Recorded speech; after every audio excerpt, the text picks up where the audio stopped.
Welcome to the Empowering Parents program. We are working on the module It's All About Balance and focusing on walking the middle path. As you're aware of in the last video, we started looking at different states of extreme, different sides of the Grand Canyon that parents and their young person can kind of find themselves stuck in regarding a whole host of topics: grades, curfews, substances, relationships, you name it. It can land us on opposite sides as our young person. And these opposite sides can really lead and escalate into crises at home. So, we're going to look at this other dilemma that's called fostering dependence versus forcing independence and trying to figure out where you land and what topics you land there, what keeps you stuck there, or what holds you in place there. Do you swing from one side to the other? And then how do you find that middle path? Remember, walking the middle path means you're finding and searching for the truth on both sides. It can mean negotiations and compromise, but it doesn't always mean that. So we're going to start with fostering dependence. A social name for this is called helicopter parenting. Sometimes we reference it as hovering. Really, what's happening is a parent often sees their young person struggling and steps in and intervenes on their behalf. While one of these times every so often is actually effective for our young person, what happens if we frequently do this, consistently do this, and even do this before the young person encounters the struggle? It lowers your young person's ability to tolerate distress because we're not giving them enough opportunities to practice regulation and understand how distress occurs. What also can end up happening in the fostering dependent side is that a parent can step in and self-soothe the young person for them. They may soothe them, they may implement the skills and the strategies on their behalf with them. Again, this isn't giving them an opportunity to be able to practice their own distress tolerance skills. So while I understand that why this dilemma happens, we're also wanting to understand what the implications are, what the consequences are of staying on this fostering dependent side for too long. Essentially what ends up happening is that the parent can prevent the kid from failing. The opposite side is forcing independence, and this is where you ask and place the responsibility completely on the young person. You may kind of say, "You're in charge of all of this, and I'm not going to involve myself at all." So you may have thoughts of other kids their age are doing this. They should be able to do this. Maybe you have beliefs that once they hit a certain age, they're just in charge of it all and that you're kind of just done helping, right? This can be applied to finances, emotional needs, educational needs, occupational stuff that's going on in your life or in your kid's life. So I want you to just pause and take a look or think about, where do you fall with this dilemma in terms of your parenting and parenting the kid with emotion dysregulation? Do you find yourself kind of staying on one side? Do you find yourself kind of fostering the dependence and really stepping in to intervene for your kid? Do you find yourself really uninvolved and throwing your hands up saying that's their job to do it? Or do you find yourself kind of swinging back and forth between one side to the other? So take a moment and kind of note where you are. Maybe you find yourself on one side in certain topics and other sides on other topics or other situations. So let's look at what the middle path is between independence and dependence, essentially. What middle path is with this dilemma is giving your young person guidance, support, and coaching to help figure out how to be responsible, and at the same time, slowly giving your younger person greater amounts of freedom and independence while continuing to encourage an appropriate amount of reliance on others. So, in other words, we have to let them fail with support and guidance. And that's really tough because I know with a lot of folks with emotion dysregulation, failing at something and really struggling can lead to a lot more dysregulation. And so that is really what polarizes a lot of families, is they just don't want that person to struggle in those ways and regress. So let's look at what this can look like. We're going to use the example of finances. Finances tends to be a big issue, especially with the young adult population, but can definitely play a role in the teenager and younger. So, thinking about where do you find yourself in terms of independence and dependence with your kid with emotion dysregulation? Do you find yourself disagreeing about what decisions they're making surrounding finances? Do you agree a lot with how they're spending, what they're spending on, how they're budgeting and saving um, and managing their money? Where do you fall on this issue? The fostering dependent side can look like continuing to give your young person money regardless of their actions.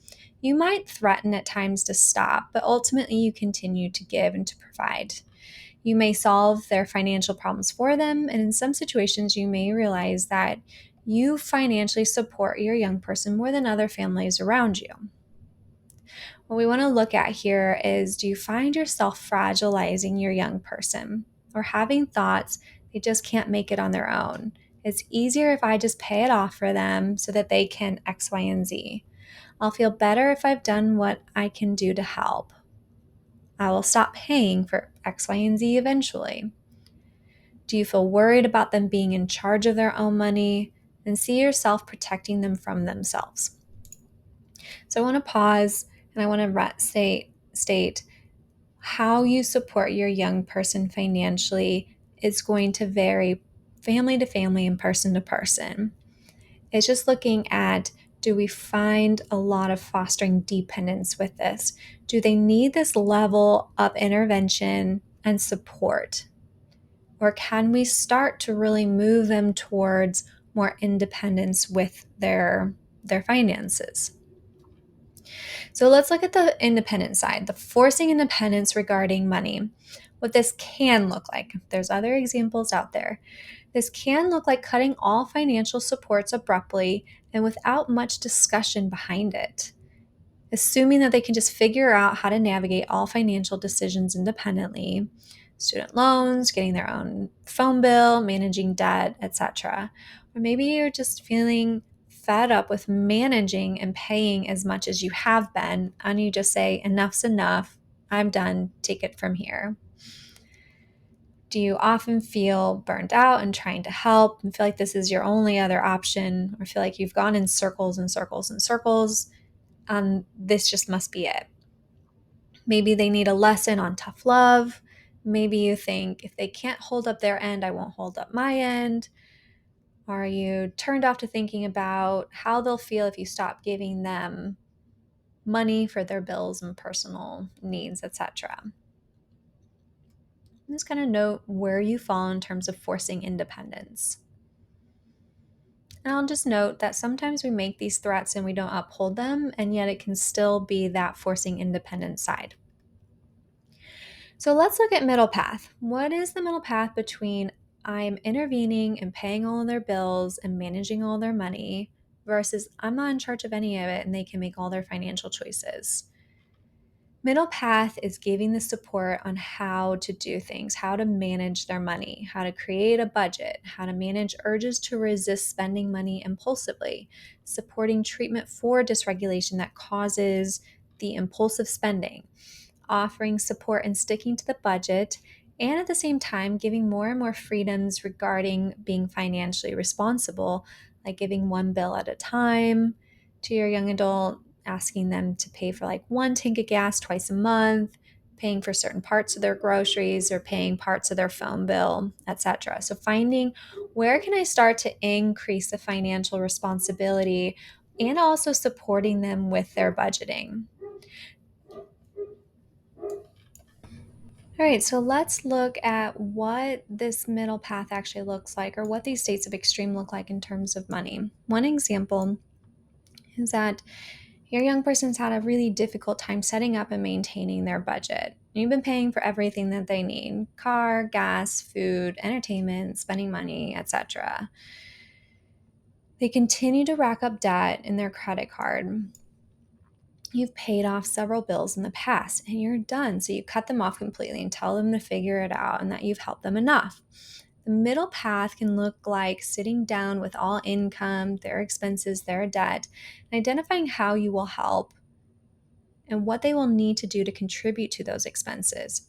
If they continue to fail in terms of paying bills, you might temporarily take over paying their bills after they've paid you enough.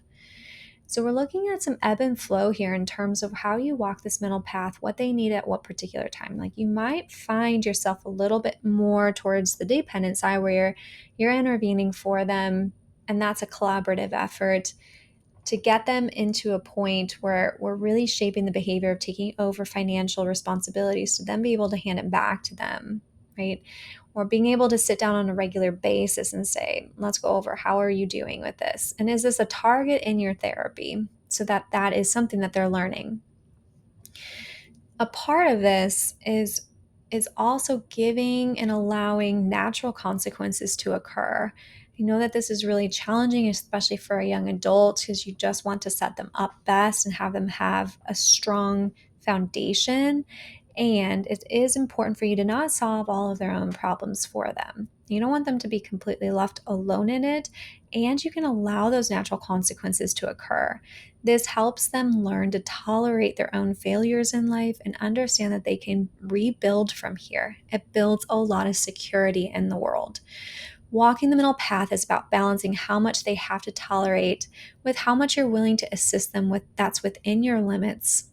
So, for example, you have to see the bills, and maybe you pay the bills directly instead of to them, right? Let's find some limits that make sense. And you set up a plan that is to be reassessed every month, every couple weeks, or every 2 months, depending on the behaviors that are occurring. So, kind of in summary, we're looking at having limits and being firm with those, as well as being gentle and flexible. It's clear as mud, right? We want to be able to kind of ebb and flow depending on the needs and the learning, right? So we want to be able to give those responsibilities in a way that they can still fail and figure it out from there without a huge detriment to them either, so that they can build the skills up regarding budgeting and money. So I want you to look at a different issue that you and your young person face in terms of independence and dependence. And I want you to try to see, where do you fall on either side of the pendulum, and do you kind of swing back and forth? Do you find yourself being pretty balanced? Do you find yourself really kind of stuck in one, or swinging back and forth from one extreme to the next? So I want you to recognize, what keeps me here? What keeps me stuck here? What are my reasons? What are my feelings? Is there a threat in place? Am I scared that if I remove this intervention, or if I change this approach, that something bad is going to happen? There's going to be fear of pain, fear of death, fear of harm, fear of relapse, fear of rejection, fear of chaos. What is it that you're dealing with? And just like with the other dilemma, you're dealing with some pretty big emotions here usually. There's a lot of valid fears that come in place and that hold parents to this fostering dependent side. They're scared that their life will be on the line if they don't intervene. And those have been very painful events and very life threatening events for a lot of people. And so I get that you don't want to go back into that space, and you want to prevent your young person from going back into that space. And so often what we're looking at is kind of conceptualizing this. Like, maybe at times those interventions with dependency make sense and they are exactly what's needed at that time. It's just, do we stay there? And for how long do we stay there? That's the question. So there's kind of this analogy that we use in the framework, in the DBT framework, that talks about, we can't carpet the world. We can't, make sure everything's soft and gives ease to our young adults, especially those with that kind of emotional vulnerability. What we can do and what our goal needs to be is to help them put on slippers themselves. And that's what this process is all about. It makes sense oftentimes when you look at it that you've ended up in the space that you've ended up because of this pervasive emotion dysregulation. And how do you get unstuck from here? How do you continue to progress forward and build as much autonomy as possible, and do that in a way that we're not throwing people in the deep end? Their nervous systems and their dysregulation system cannot tolerate that usually, and they're going to fail and regress. What we want to do is really set them up for success and be able to move them forward. In order to do that, you have to be really mindful about why you might want to be fostering the dependence, why that might feel safer for you, what beliefs, what cultural standards come into play here, what holds you in that spot versus the other one as well. What would prompt you to force that independence too fast, too much, too soon? What would leave you in a space of saying this is all on you, right? In a particular topic or in general. What life events have gotten you there? Are you so taxed and stressed by the previous events that your bandwidth can't support more help? What do you need for yourself in this place with your parenting? So, again, it's recognizing, where do I fall and what keeps me here? What was the history involved? It makes a ton of sense, usually, in my experience. And the question is, how do I move out of this space to support my young person with balancing independence and dependence? A lot of this is also going to support their expectations of themselves and how they set realistic goals. As we find ourselves vacillating back and forth, dependence and independence, they will also do the same. And they will have a hard time sorting out kind of what's that balanced approach in terms of how much do I really lean into independence for myself versus how much do I rely on others. And that's always a moving target, but also one that's important to navigate and to have some modeling done at home. So, another skill to helping you kind of get out of these circles, get out of lecture mode, is a skill called Dear Man. Dear Man is a strategy that helps you kind of formulate, how do you approach these conversations? Because again, a lot of this walking the middle path principles is about hearing each other and is about being clear and specific. So if you're going to start to implement some middle path guidelines, the Dear Man can help you figure out a way to present this as a collaborative, because it can be a tough conversation to have. With emotion dysregulation, they can be, it can be pretty upsetting when they hear this information. So we can do our best in terms of how we communicate it. So the Dear Man is a DBT skill. Each letter stands for a different component. The D is describing the relevant facts of the situation. E is expressing your feelings using a lot of I feel statements. A is assert. We're saying, this is what I need. This is what I'm providing. Here's the change. Being very specific and describing what it is that you're asking for in terms of the change. The R is going to be reinforced. What benefits are there to these changes and these limits being implemented? The M and the A are going to be more about what you're doing during the conversation than what you're saying. The M is staying mindful. So that can be really listening, being present with them, being curious. It can be ignoring attacks. It can be staying focused if other topics are getting brought up into the same thing, so that you can really resolve and move towards a middle path implementation with it. The A is appearing confident, not aggressive, being gentle in your tone of voice and your body language. And the N is negotiate. So where you feel like it's reasonable, when you're listening to them and they're describing, that parameter isn't achievable because of these reasons, can we adjust it down a bit? Okay, can we adjust it down a bit? And how does that make sense? And what period of time does that make sense for? And what role are you going to both take in terms of making this be smooth? If it's not just on them, if you're asking them for a change, what are you going to be able to give to this in order to receive? So, what you're going to do is keep working on how you can recognize the different sides and the different sides of the canyon that you fall on with different topics, which ones are kind of the high priority, with your young person? And how do you start implementing some walking the middle path? So, a lot of this starts with just the conceptualization. Like, how do you recognize? How do you identify? How do you start to put into words where you are and what you want to move into? And then you start having those conversations with your young person. And if they're in the DBT framework already and they're in a comprehensive program, bringing that into their individual counseling sessions and saying, this is what I'd like to work on. How does that align with their treatment goals? Right? How can we start to implement some of these principles at home in a way that makes sense? So stay tuned for more skills.